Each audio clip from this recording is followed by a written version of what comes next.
মাওলানা মুহাম্মদ ওয়া আলা আলি সাইয়্যিদিনা মাওলানা। আলহামদুলিল্লাহ।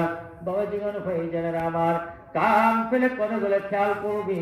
মালিক ইবনে দিনার রাহমাতুল্লাহ আলাইহি ইসলাম কবুল করেছেন।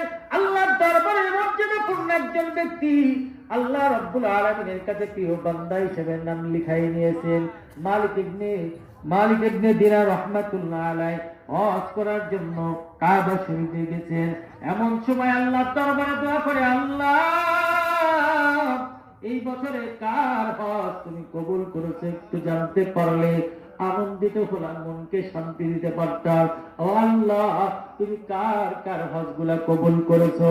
মালিক ইবনে দিনার রাহমাতুল্লাহ আলাইহি আল্লাহর কাছে দোয়া করে তাহাজ্জুদের নামাজ পড়ে ঘুমিয়ে পড়েছেন। এমন সময় হঠাৎ করে আমার আল্লাহ স্বপ্ন যোগে জানাই দিল, ও মালিক ইবনে দিনার, এই বছরে যারা হজ করেছে আমি আল্লাহ রাব্বুল আলামিন প্রত্যেকটি মানুষের হজ কবুল করেছি, একজন মানুষের হজ আমি কবুল করি নাই।